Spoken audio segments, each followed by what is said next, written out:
If you're watching this video, it's one of three reasons. One, you already own a motorcycle and you're just curious about what smack I'm about to say now. Two, you're a loyal subscriber of mine and you're just watching the next video I put out. And I really hope that's the reason why you're watching it. And if you're not a subscriber, you should use this time to consider subscribing for more Moto content from me. Or three, you're on the fence about whether or not to buy a motorcycle and you're maybe trying to talk yourself out of it or just trying to get both sides of the story so you know what you're getting yourself into before you actually go and buy one, which is understandable. So let's get right into it. With the first one being, it's expensive. With the cost of customizations and modifications for comfort, performance, aesthetics like paint jobs or unique accessories, those costs can quickly add up. You'll start off with something getting an aftermarket seat for more comfortable. Next thing you know, you're gonna be wanting a 2-in-1 Bassani exhaust to get that sound that you're looking for and to increase performance just a smidge, but mainly for the aesthetics. And then you'll find yourself wanting some T-bars or wanting a unique paint job that showcases your personality. And then after a while, you'll find yourself considering engine upgrades. Before you know it, you're gonna look at all the money you spent between performance upgrades, comfort upgrades, aesthetics, which my bike really isn't on the whole aesthetics side. However, to each their own.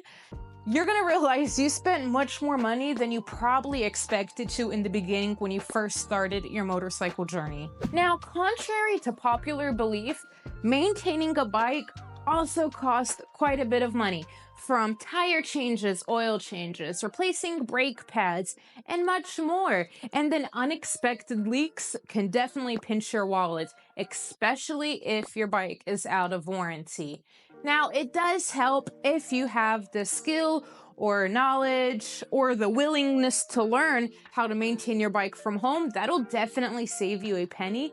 But I will say one thing from my personal experience as when I was a mechanic, we had quite a few jobs of people wanting to be certified YouTube mechanics at home, watching a video, trying to repair something on their own, only to screw it up even further and having to bring it to the shop and pay more money than they originally would have had if they just brought the bike in with the original problem and never have touched it. And no hate to those people. It's great to try to learn new things and sometimes we fail. But what I'm getting to is this adds up to unexpected cost with keeping your bike road ready. And not everyone has the willingness to learn or even the time to personally upkeep their bike in their garage. So going to the dealership or going to a private shop is definitely going to add up with maintaining your bike to keep it road ready and road safe and just a happy motor.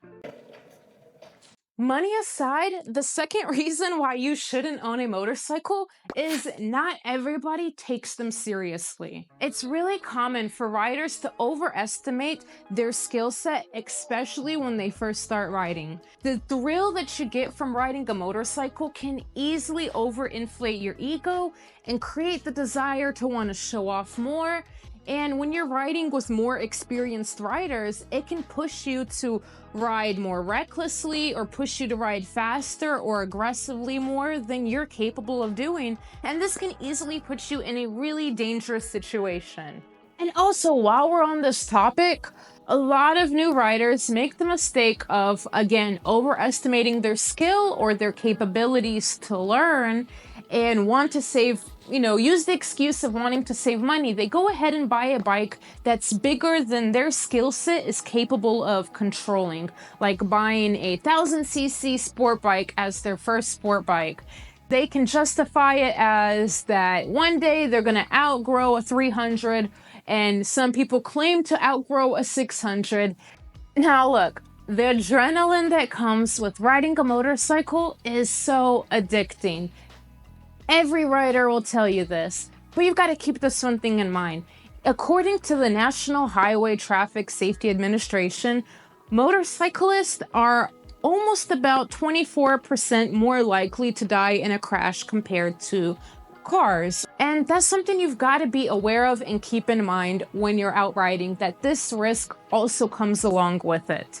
And when riding two wheels, it definitely comes with a learning curve. But not everyone is willing to exercise the necessary self control and discipline that has to come with it. Riding skill and self control aside, we've got to keep in mind there is a ton of cars out there. And even if you don't ride motorcycles, we've all seen the people who text and drive, eat and drive, put on their makeup and drive, and everything in between and together at the same time. As well as blind spots, potential road hazards such as wet surfaces, potholes, unexpected litter and debris on the road, and everything in between, and down to even just drivers and cars not having respect for motorcyclists. These all create potential hazards and risk for riders of all skill level, not just new. The third reason why you probably shouldn't own a motorcycle is comfort. Now, for some, that might not be a big deal. Some people find comfort on this tiny little thing. But for some people, it's a potential issue of just inconvenience between the amount of passengers you can take, the amount of luggage you can take, long distance rides not being as comfortable than riding in a car. But you could also learn how to ride a touring bike, and I'll tell you, that's like a couch on two wheels, and it's pretty nice, but it's just not for everyone. I don't see myself owning one. Anyways, that's not the point. They're not as comfortable as being in a car, and especially if you hit rain. And when you hit rain or really hot weather, or you end up riding on a cold night when you've been riding in the day and it was warm and nighttime hits and it's cold and you got to ride home, there are inconveniences that do come regarding comfortability and riding motorcycles. And for some, that's just not their cup of tea. Reason number 3 was a quickie. That's what she said. But reason number 4, I think, is most important and what you should really consider before buying a motorcycle, and if it really is for you or for not. But this is our 4th and final reason of why you should not own a motorcycle. And it's really simple. Once you start riding, it becomes addicting. And your bike might easily become your best friend, and your other hobbies are gonna start collecting dust. This bad girl right here is gonna take up a lot of your time. Well, to me, motorcycles are girls, but if they're boys for you, or theys, or it's, whatever, whatever you, pronouns you wanna call it. You know what I'm just trying to be, I'm just trying to be inclusive here.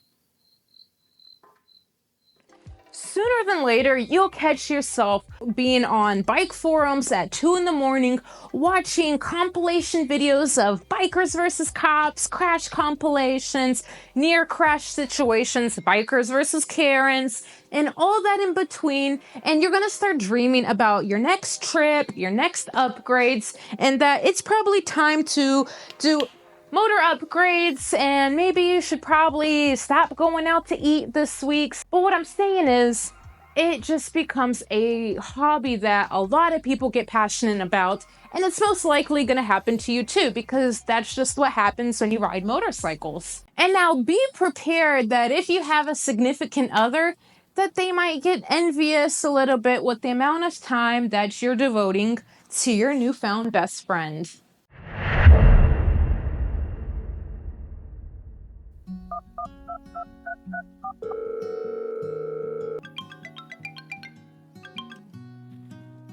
Hey, Butter Biscuit. Jameson Fitzgerald Montgomery, when are you gonna be home?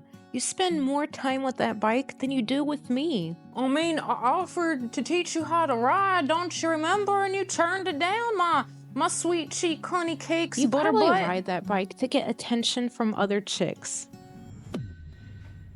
Oh shoot, my dad had a real motorcycle too. That's nice little bike you got there. Man, that's nice bike, man. The Bassani. I see what you did there, man. This shit's nice. This nice. It's real. That's spicy right there. You got. He knows what's up, man. Look at his bike. Oh shoot, man. And the hard You're a cool ass motherfucker, man. I love your bike. I can't wait to. Oh. I mean, it's a 2004. Put the 2-in-1 Bassani on it, got the hard bags. I did the bars myself. And then, yeah, I mean, it's 1200, but I thought about doing an S&S motor up on it. Just rebuilt the carb. Yeah. Hey, you made it to the end of my video. If you're not a subscriber, you should really consider showing your support, hitting the subscribe button, give a like to the video if you enjoyed it, and let me know in the comments what you thought about this video. But I hope y'all stay safe out there, y'all have a great day, and remember to show love to those around you. Hey, Honey Schmickle. Sup, Butterball. Hey, Biscuit Maker. Hey, my sweet cream. Hey, my baby sweet cream pie. Hey, YouTube watchers, if you want to buy me a cup of coffee or a few gallons of gas, the link is in the description below. I'd really appreciate it. No, Jameson Fitzgerald, I wasn't talking to you.